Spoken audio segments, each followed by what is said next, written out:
Hello, my name is Josh Obrecht, and I am a GIS analyst with the ACPF National Hub. In this video, we're going to discuss the Denitrifying Practices Tool. This is the fifth tool in the Riparian Assessment section of the ACPF Toolbox. This tool determines suitable areas for saturated buffers along the Riparian analysis polygons. It also suggests areas that may be suitable with some carbon enhancement, typically introduced by wood chips. Saturated buffers work by building a lateral distribution line, usually a perforated pipe, along the riparian buffer, and also a diversion gate that intercepts tile drainage.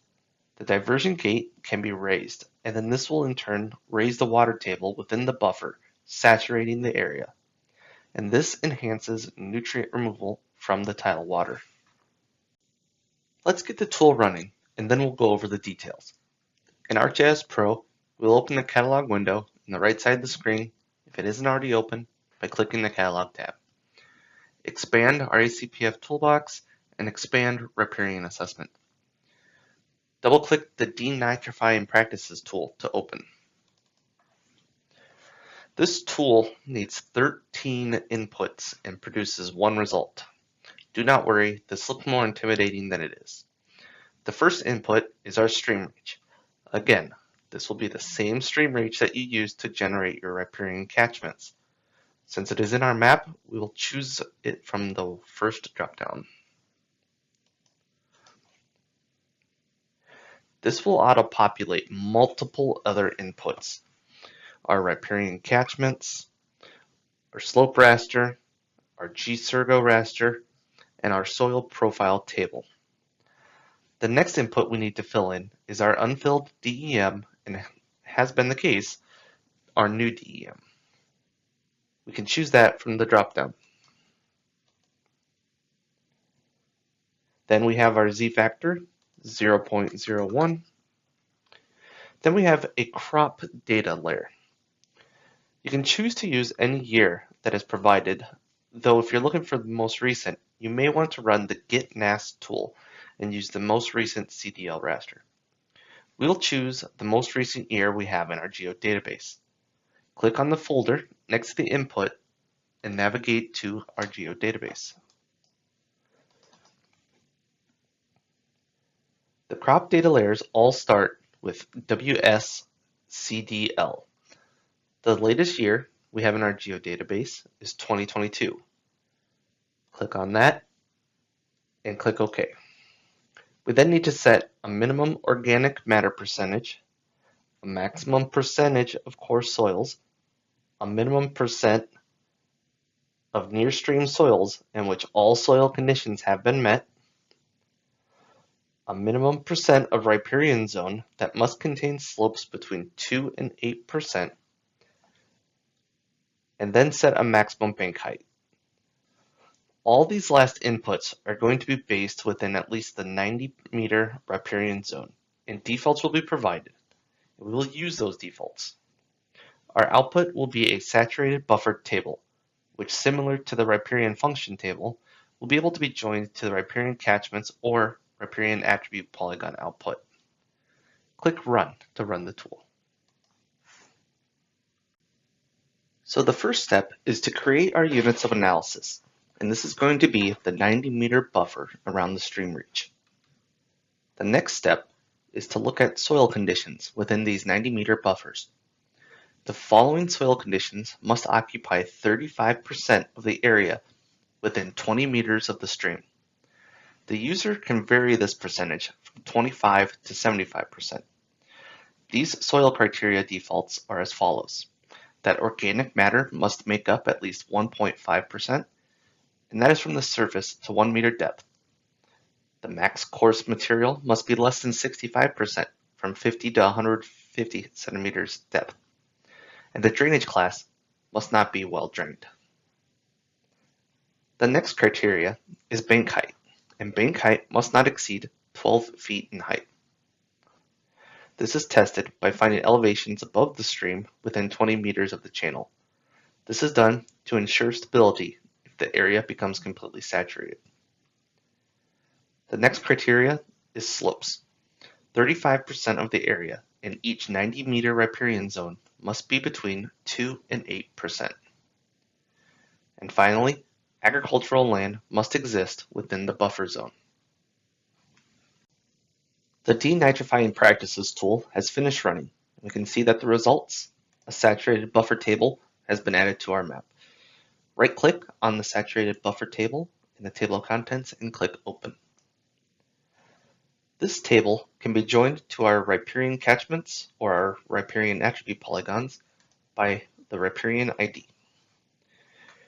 We have the dominant drainage classification, the bank height in centimeters, the percent of area that meets all soil conditions, the mean organic matter of the dominant map unit, and the max coarse material percentage of the dominant map unit. We also have the percent of the 90-meter riparian zone that is cropland, pasture, forest, and non-agricultural land. Then we have the percent that occupies 2 to 8% slopes within the riparian zone. Finally, we have if it is suitable for saturated buffers, and this result can be yes, no, or yes with carbon enhancement. And that would indicate that things such as wood chips would need to be added to the saturated buffer. If it isn't suitable, the reason is given. To symbolize saturated buffers, we will need to join this table to our riparian catchments feature class. But first, let's clean up our data by removing any other previous joins. Right-click on the riparian catchments feature class, go to Joins and Relates, and click Remove All Joins. Click Yes in this confirmation pop-up. And then to perform the join, once again, right-click on the riparian catchments and go to Joins and Relates and click Add Join. Our riparian catchments feature class will auto-populate as the input table. The saturated buffer will show as the join table, so we'll keep that. For the input field, we'll choose riparian ID. That shows up as the join field since it shows in the saturated buffer table. And we'll click OK. Select our riparian catchments in the table of contents on the left and click the Symbology tab on the right panel to open the Symbology window. From the drop-down under Primary Symbology, click Unique Values. We will be visualizing on the saturated buffer suitability field, SatBuff. So we will select that field from the field dropdown. We'll leave the classes by default. For color scheme, we will select Set to 3 classes.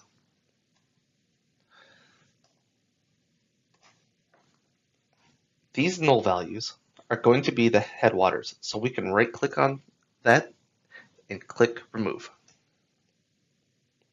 We'll turn on the riparian catchments.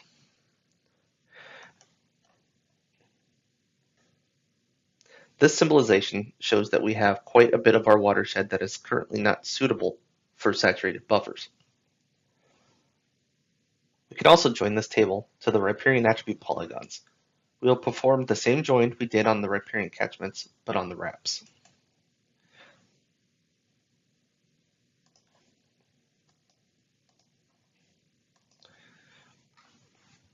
For the symbology, we can simply import from the riparian catchments. Make sure the wraps are selected in the table of contents and click on the Symbology tab.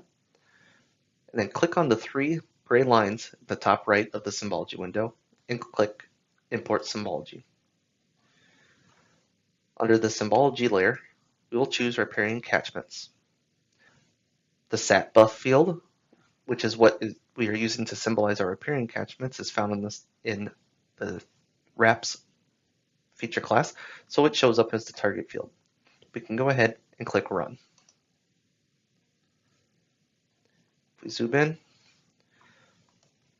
we now have our wraps symbolized the same way as we have our riparian catchments.